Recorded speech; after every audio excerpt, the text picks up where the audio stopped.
Now I would like to introduce Dr. John Walsh, Director of Library Services at Cochise College Libraries and our current AZLA President, who will be giving our opening remarks and introducing our first speaker.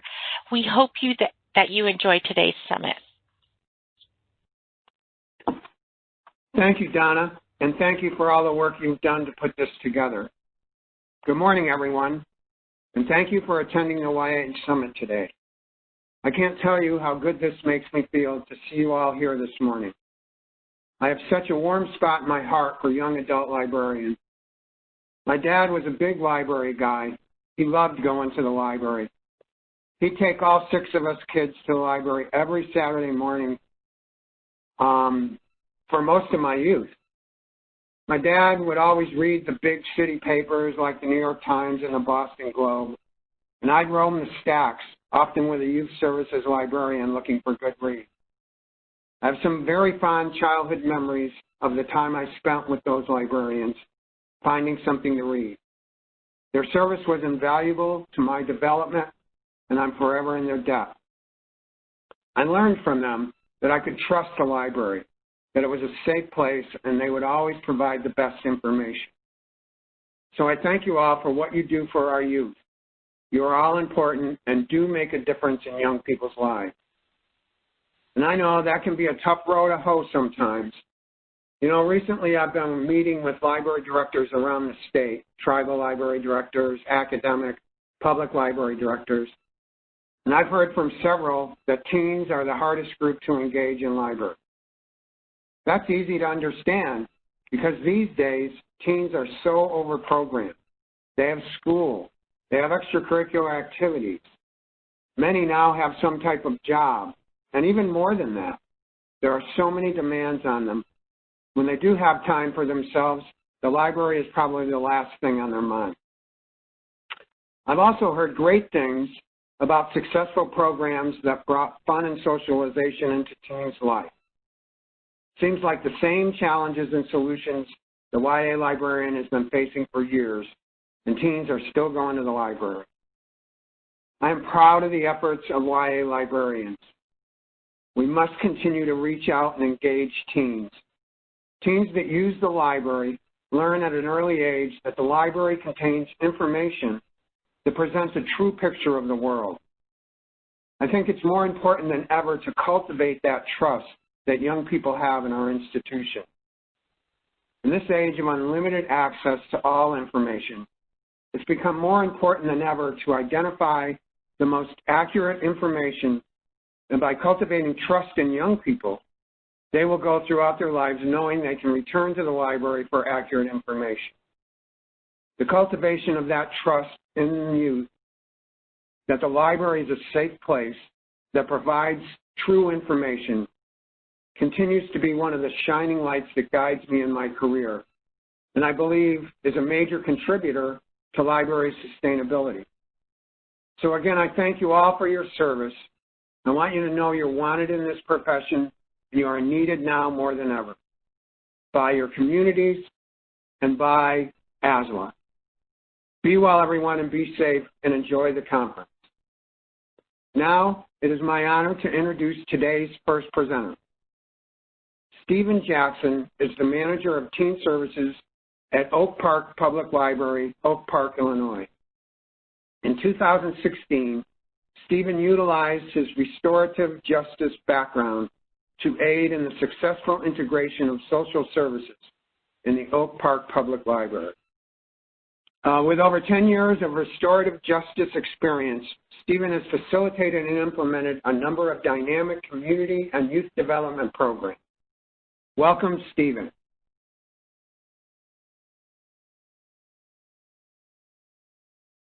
Good morning, everyone. Thank you all for your patience. I appreciate it. Truly, truly appreciate your patience. So before we get started, if everyone, especially me, I need to take a few deep breaths before we get started. If you don't want to do the same, you can. If you've already been doing it while I was trying to get situated, just bear with me one second.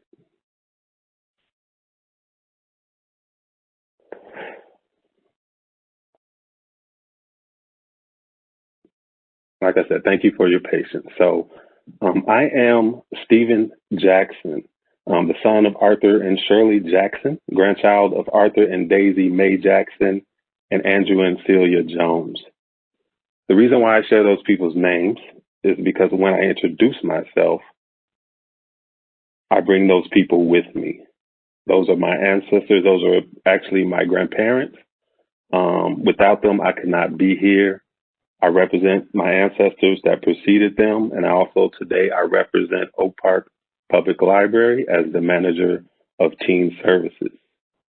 My intention for you today is to share how restorative justice is the key to creating spaces for teens. And before we do that, I would like to offer a land and labor acknowledgement.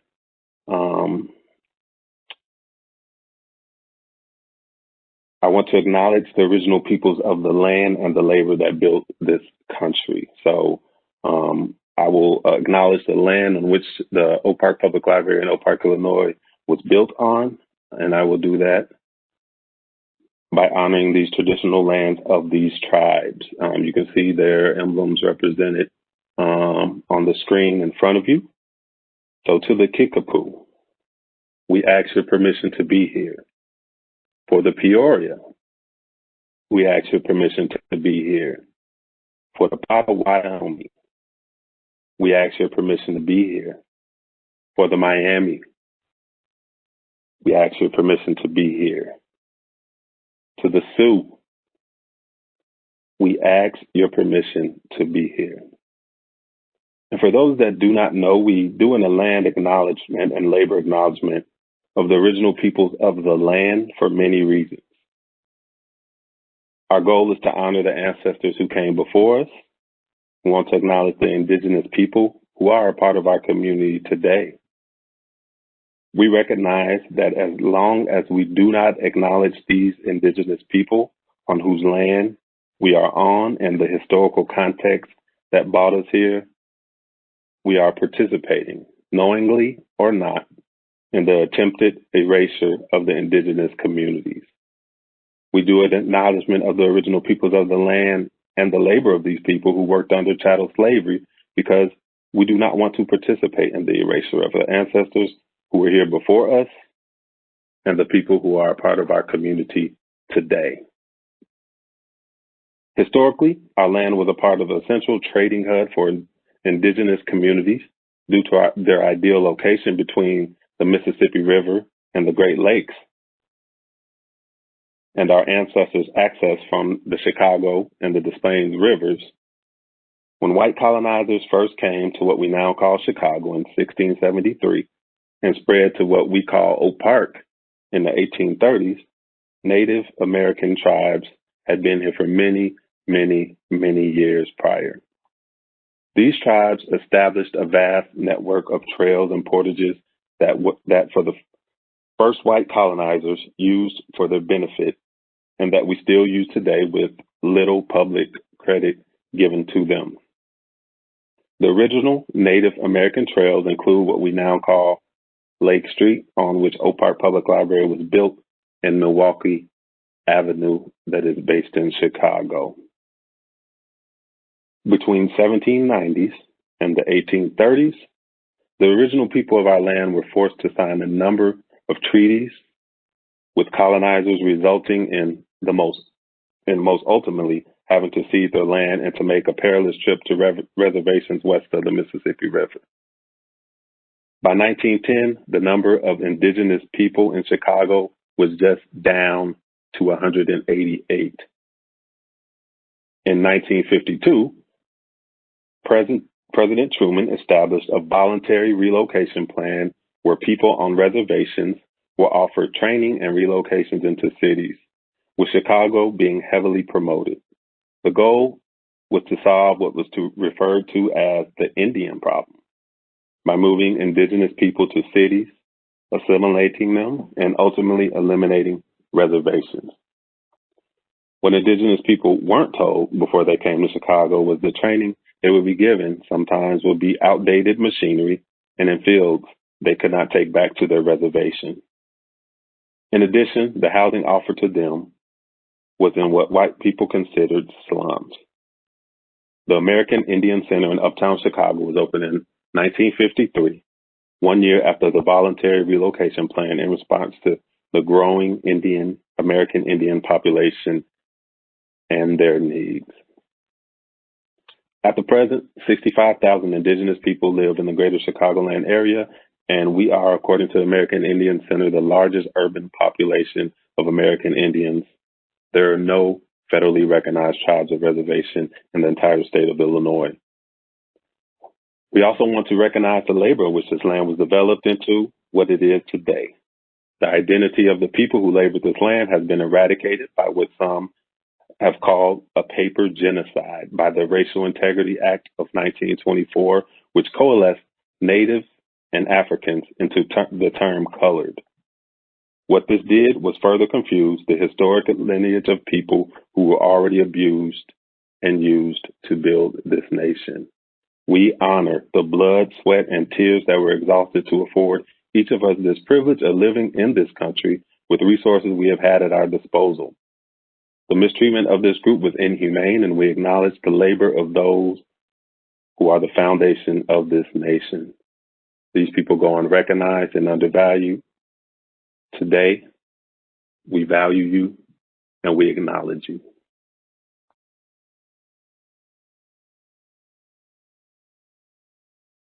So before we get into the presentation, I want to give you a brief overview of what will be covered today. Initially, I will share a little bit about myself. I feel like getting to know a person is the foundation of any meaningful engagement. I will share with you what RJ, I'll call it RJ, is Restorative Justice. RJ is to me and why it is the key component of any space involving teens, and not just libraries, youth development programs, anywhere there's teens or young people. It is a strategy, a best practice strategy, and a strategy that works. I will share with you how RJ looks within our organization, and I will finally provide an opportunity to break out in virtual circles, some of you who are participating will lead to process what you learned on a more intimate and interactive level. So who am I? I am husband to Celeste Jackson, who you see pictured here, father of Zayden, who is 8, standing in front of us, Stephen Jr., who just made 15 months, who is in my arms, and lastly, father to my son, who is yet to be born, who will be here in the beginning of April. I am also father to all you pet lovers. Shout out to all of you. To my buddy, who is 8 months, Bingo, who is pictured in the middle. And I am son of Arthur and Shirley Jackson, who have been married for over 52 years. My brother, Daniel Jackson, who is pictured in the brown to the left. My middle sister, Naomi, pictured in the green, sitting next to my father on the right. Pam, my middle sister, who is to the left of me, who is in the middle.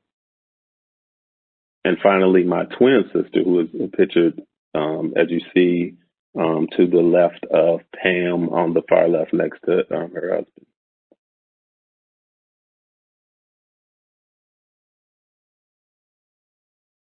I am a trained restorative practitioner of just over 10 years. The restorative practice has informed many different areas of my personal and professional life. I will share a little more with you about that a little later. I am a soon to be licensed clinical professional counselor in April.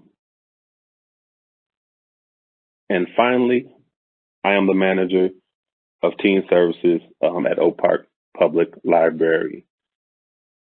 So what I'll show you next is a timeline of how teen services at Oak Park Public Library has shown a commitment to prioritizing teen services. This is essential to the trajectory of our department.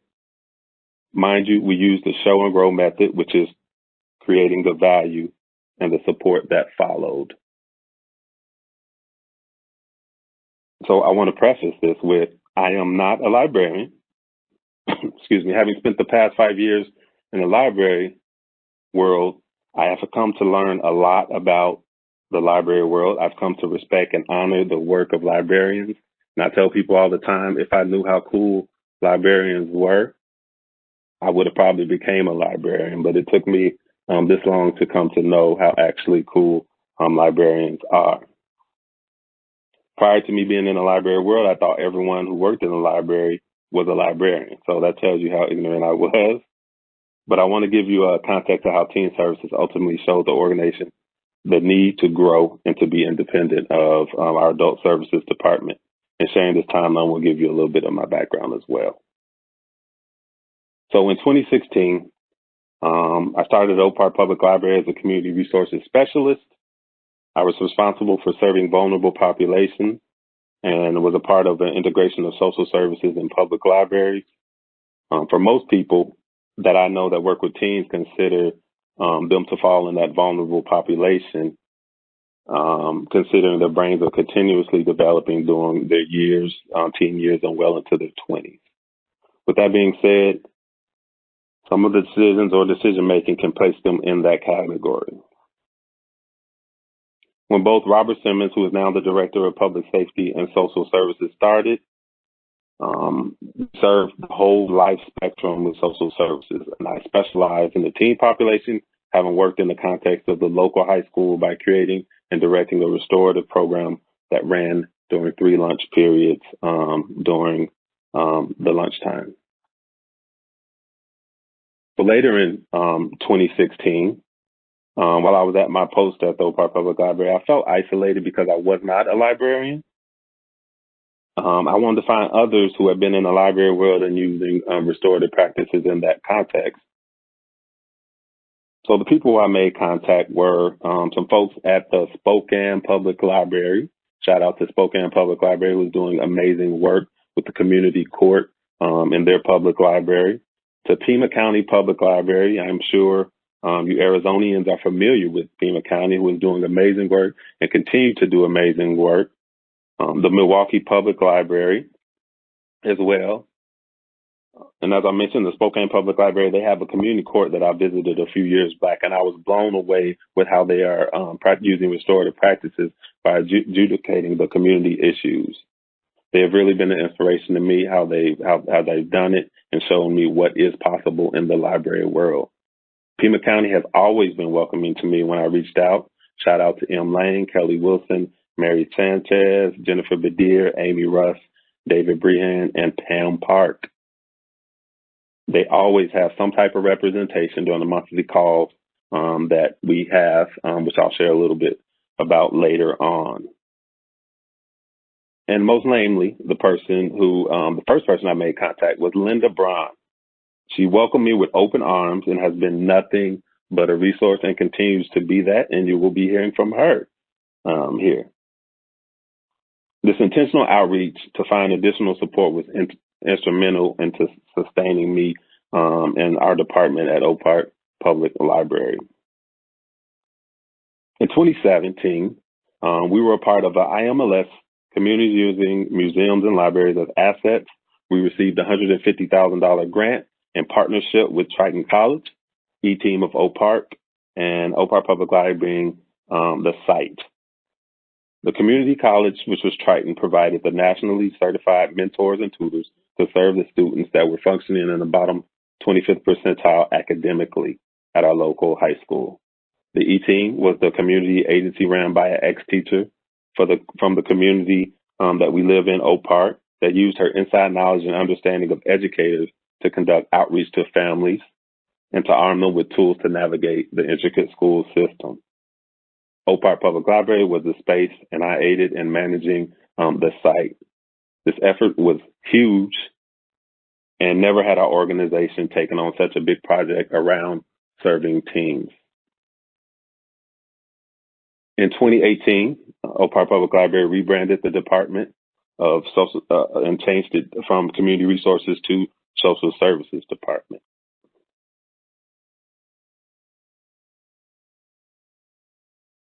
The organization decided in 2019 to separate teen services from adult services and transitioned me to the teen services coordinator and hired a part-time teen services specialist. Shout out to Darcel Washington, who is amazing and added tremendous value and is the reason why teen service is what it is today. This was very huge because neither of these positions existed before at OPPL Public Library. So in 2020, the creation of and the hiring of the teen services specialist, as I mentioned, Darcel Washington. And later in 2020, the creation of the manager of teen services, the position which I hold now, and hiring finally a teen services librarian. So that is the timeline, and it will give you a context of the remainder of the presentation.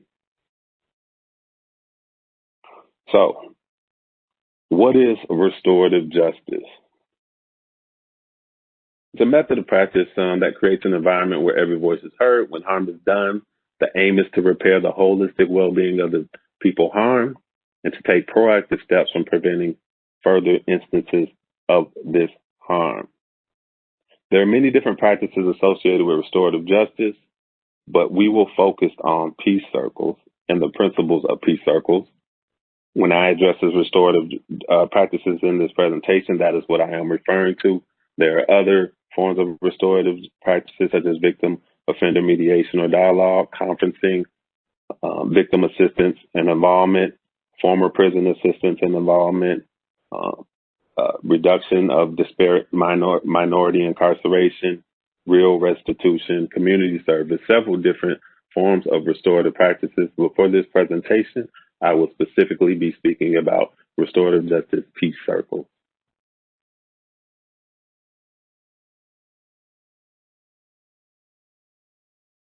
So I pulled a quote from a resource, the Circle Forward.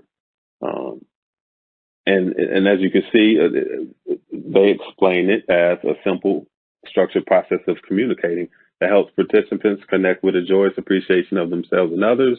It's designed to create safe space for all voices and to encourage each participant to step in the direction of their best self. So what is being practiced during the circles? Certain things such as respect, equality, equity, empathy, problem solving, responsibility, self-regulation, and self-awareness, as well as shared leadership.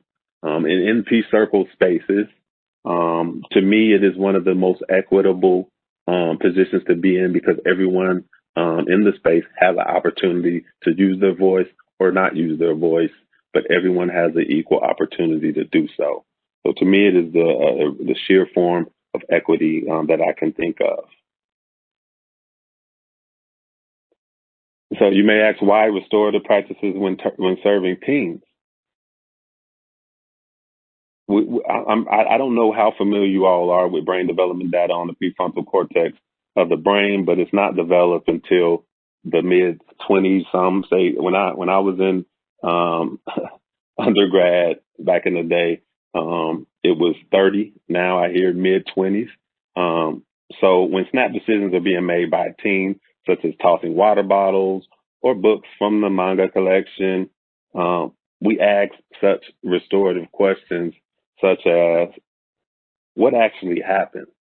I know from talking to several librarians and people who work in a library, sometimes we're just as impulsive as teens are when we see teens doing teen behavior. But I think I'm preaching to the choir because this is a teen services summit. So I'm pretty sure a lot of you all understand teen behavior.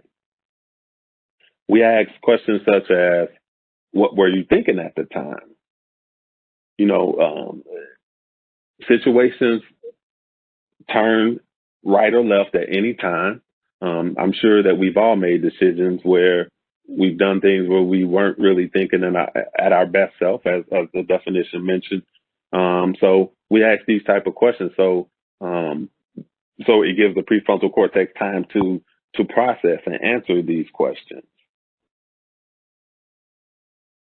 In what way were the people involved impacted? This takes the person outside of themselves, or it makes a person internalize what actually happened, or how were they impacted when the situation, when the bottle was thrown, when the book was thrown, or whatever the case may be in the situation. Who was impacted by your behavior? This is a pivotal question because in a lot of situations that I've seen, there may be a group of teens involved, but in our library space, we have the teen area of the teens where we don't have a specific teen, a designated teen area, but we have teens congregate in a certain area next to the DVDs, and the positioning of where they hang out. We don't necessarily have control over, nor do we want to control it. But near the DVDs, after school time, usually we'll bring the older demographic of people, sometimes with younger people with them. And teen behavior sometimes involves them exploring who they are, exploring newfound profanity or different types of language that may be considered offensive to the older population as well as to the younger people who may be accompanying them. So we ask this question, these type of questions. What do you think you need to do to make this right? If we find a patron that is in this situation where they were impacted, we bring them into the space and we ask them these type of questions. We ask everyone involved, what do you think needs to happen to make this right? So this is really equity, and everyone has an opportunity to put their voice in the space. To the person who was aggrieved, we ask, what was the impact that this incident had on you as well as on others? What was the hardest thing for you in this situation is a pivotal question to ask. And finally, what do you think needs to happen to make things right? Asking this question right here is empowering to a person who may have done something they know is wrong, and it gives them an opportunity to take responsibility and to actually come with a solution to make things right. It challenges teams to slow down and reevaluate the incident from multiple perspectives. And what it does is it also examines the impact, not just on them, but on others. And when the brain chemical system is working well, serotonin is allowed to do what it's supposed to do, which is regulate mood or behaviors, which produces a calming effect, which we all love. So how does this look in practice? So we're going to look at the non-restorative approach versus the restorative approach. So when a rule or a guideline or a policy is broken, sometimes there's a direct action. As I said, someone throws the bottle. Direct action is maybe with a person that works in the library, you need to leave. That's a non-restorative approach. A restorative approach is restorative question, using some of those questions that I mentioned before, actually getting to the bottom of what is going on and why this person feels this behavior is acceptable in the space. When a law is broken, I've heard many instances on the monthly restorative justice practices in public libraries called about instances, and I've even been a part of instances where the law is broken. We'll call the police, we'll criminalize, we'll ruin relationships when that was an opportunity to actually build a relationship. In RJ, we believe everything we need to make a positive change is already present. The restorative approach is to contact all parties, including maybe sometimes a police officer who we will inform how we would like the process to work. And that brings me to a situation that did happen in our space where an assault was told to us, me and Dr. Washington, that happened in the space. As we got the information, the mother of the person who was assaulted was actually present. We spoke with the parent and informed them what we knew. We are mandated reporters.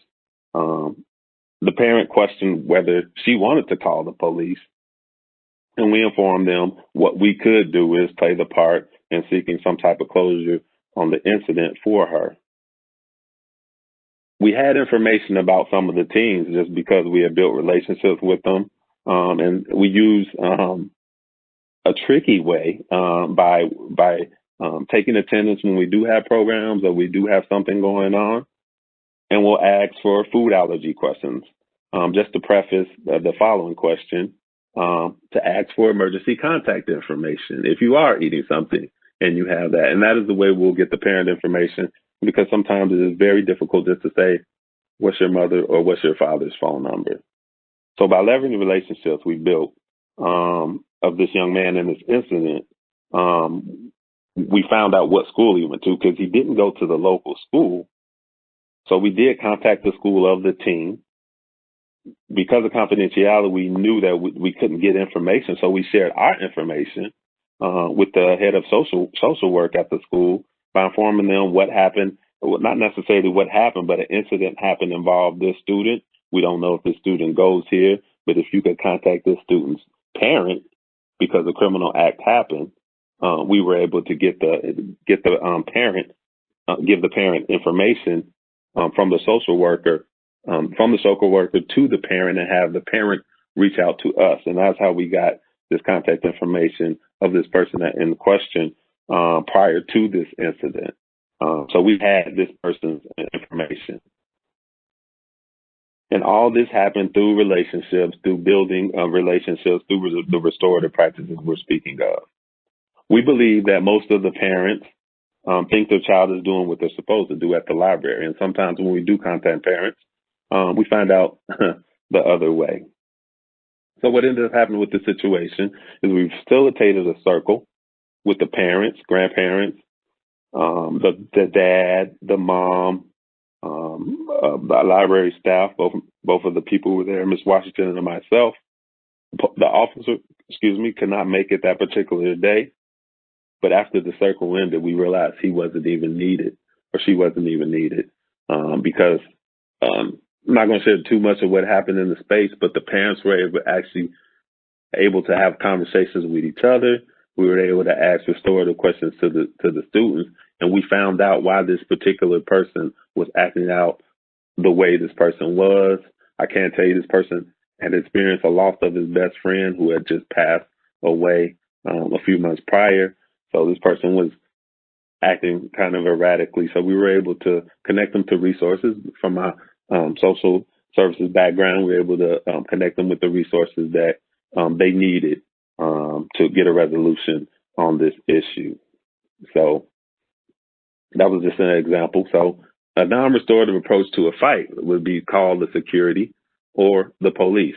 In our space in Oak Park, we do not have security, or we label them public safety. We rebranded that. We do not want to put out to the public entity that is controlling. We want more of a community engagement model versus a punitive model. A restorative approach will be to contact the parents of the students and schedule a peace circle. And it may seem really easy. Sometimes it's really hard work to get these things to happen, but it is possible once you build these relationships through asking these questions. And I will share with you a little bit further in the presentation about how we built those relationships. A non-restorative approach to a staff issue with the team. Sometimes we have issues with the team. Sometimes we wield our power, what little power we do have, to antagonize. And I've been guilty of profiling team based on past experience with the team. I'm not exempt.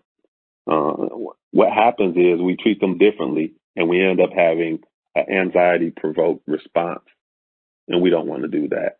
The restorative approach is to contact the people who are involved and schedule a time where we can have a peace circle and everyone can get their voice out there, and we can find out exactly what happened. So this is the non-restorative versus the restorative approach to engagement. So the way our organization, OPPL Public Library, uses restorative practices is we've been using the Harwood Innovation Lab technique since 2014. It is restorative in nature. We use the tools, and the tools from the Harwood Innovation Lab informs our strategic plan, our mission, as well as our vision of our organization.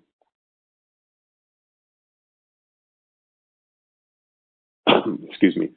Last year, in January of last year, we had 8 staff members trained to be restorative justice practitioners, peace circle keepers.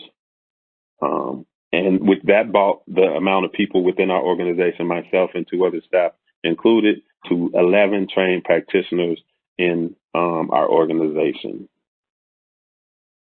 So later this month, we will train an additional 8 to 12 people in our organization to be circle keepers, bringing our total to 26 people within our organization who will all be on the same page, speaking the same language, moving in the same direction. And mind you, these people, of the 26 people, myself, Ms. Washington, soon to be Alex Gutierrez, our teen services librarian, we are the only 3 who are in the teen services department. So that is very powerful, a very powerful statement. This right here is very powerful as well. Our director of HR is to be trained. This is the person, we know what HR does. This is the person who deals with staff-related issues. So imagine having an organization with a person who uses a restorative approach to dealing with staff issues. It's very huge. This year, shortly after these staff members were trained last year, we know what happened in March. So what happened was we had a whole bunch of people trained, but we couldn't use the practice because we were shut down due to COVID-19. So what we did do is use this opportunity for the trained circle keepers to support staff during that historical moment that happened last year and to this present day. And we still are utilizing these practices to this day with different things that are happening. We even used, the practitioners used their skills and trade to conduct virtual circles to support local teams in our local school district. They extended their services through a local university who also we partner with, and a local non-for-profit with the local middle school teams around the book Stamp by Jason Reynolds.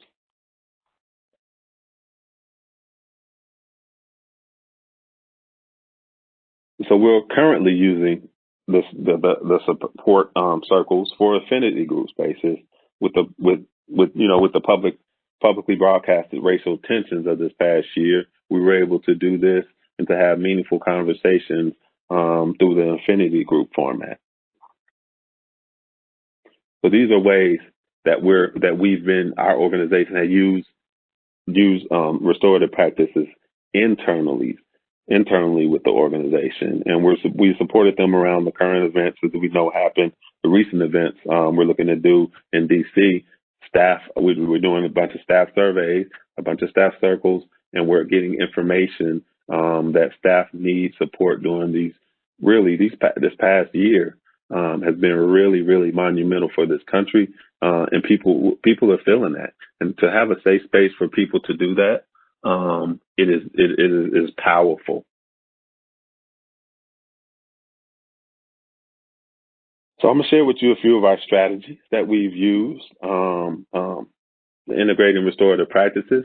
We have a team meeting group that meets regularly once a month, an advisory board named Leading Edge. They believe in these 10 agreements.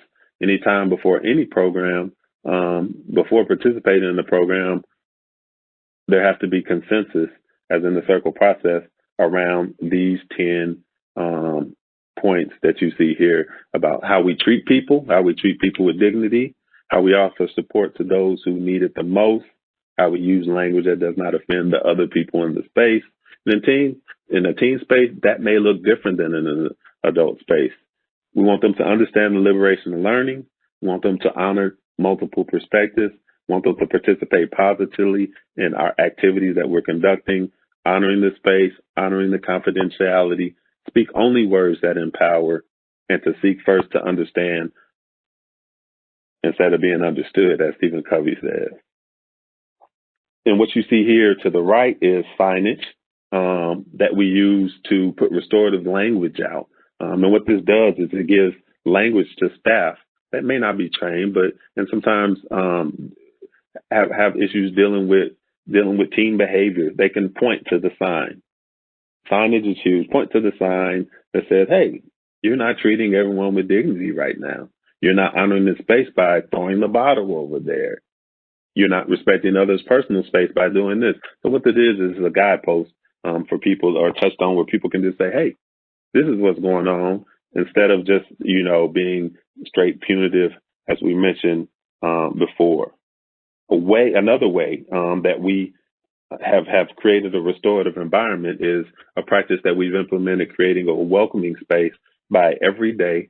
Ms. Washington, even days that I am not there at 3, Ms. Washington will be standing at the door, and we will welcome patrons as well. We're particularly looking for teens during the after school time, but we're not going to just specifically talk to teens. We're going to, "Hello, welcome to Oak Park Public Library." This is our skip. "Hello, welcome to Oak Park Public Library." And pre-COVID, we were shaking hands with people and having conversations, and people grew accustomed to this greeting. They thought we were greeters, actually.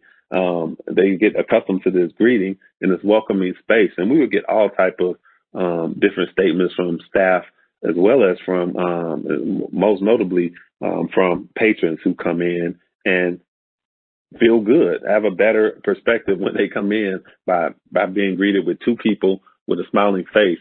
And sometimes we will have teens there. After they see us, they will model the behavior, and they'll hang out by the front entrance and welcome people there with us as well. It's quite a practice. It's really, really simple, but yet really powerful, and it helps you to build the relationships. We're able to, "How are you doing? My name is Stephen Jackson. I am the manager of teen services. What is your name?" We can start getting the names of students, and the glow on the face of a student when you remember their name, when they go to a school. Our local school has 3,800 students. When they're not seen or heard all day, and they come to your local library, and you're seen and you're heard and you're acknowledged, the power of that restorative practice. This is one of the initiatives that I am most proud of. I'm just really proud of this work. I don't know how it will look in the future with COVID-19, but we opened a barbershop in this space. And the way it operated is we did 2 Mondays a month where, and what we did, we collaborated with several departments: adult services, children's department, and teen services. What we do, we'll go to them and say, "Hey, adults are being served, young people are being served, the whole spectrum is being served. How can you contribute?" And our managers are gracious as ever and say, "Hey, I will contribute. We'll split it 3 ways." So we did conducted outreach, reached out to local barbers in the community, and had them come in. We would pay them a stipend, and people are able to come in and get free haircuts. And the way it worked was from the hours of 1 to 3 is for everyone, and after school time it's for after school 3 to 5 is specifically for teens. And if you're not a teen, we're just going to politely, ask you to come back on the following Monday or whatever Monday the shop is open. In this practice, it helped several different populations. Those who were experiencing homelessness. There was an instance. Our first 2 patrons in the barbershop were 2 women.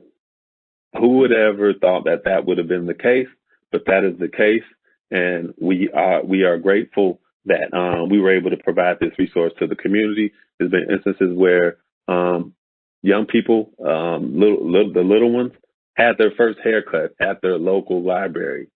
That when I saw that, I was just blown away with how the impact of this simple practice of collaborating with several departments and getting permission from leadership, which I'm very, very thankful for. We're having leadership that is in step with what we're doing.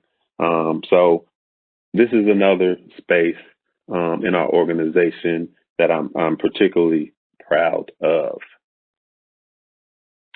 So here are a few of my references, which I referenced in this, and you'll know this will be recorded, and you can look over these.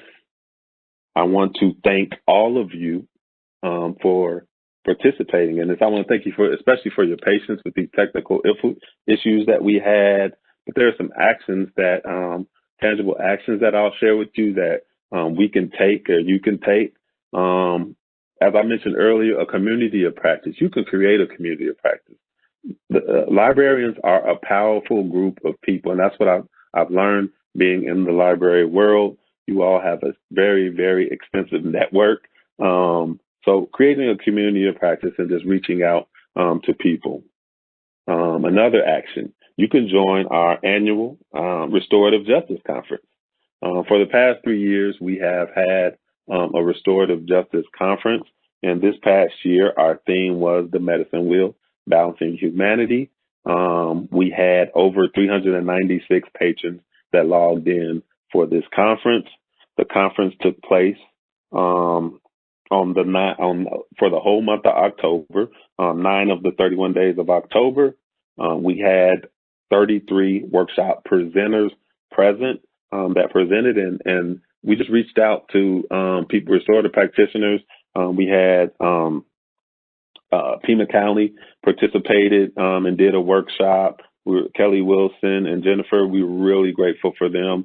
And they also were on a local radio station promoting. Kelly and Jennifer, they participated in that. There were a total of 41 different workshops during our Restorative Justice Conference this past year. There were over 3,200 total minutes of conference time logged, totaling 54 hours, and nine different states participated in the conference. So join our conference every year. We do not know how it will look this year. We will start meeting, having our committee meeting to find out what the public wants. So you can also start joining our monthly RJM Public Library calls on the last Friday of each month. If you reach out to me, I can connect you to that resource. I can be reached at sjackson@oppl.org. That's sjackson@oppl.org. Please feel free to reach out. I will provide you with thank you, Donna. You're awesome. Another thing that you can do is find a restorative community outside of your organization that will be willing to partner with your organization. That we have amazing staff at our local library, and our community outreach department is just amazing. Our very own Sarah Yale is very, very strategic with how she interacts with people, and she does amazing outreach and shares what we have at our local library. So outreach with other organizations is key. Build consensus.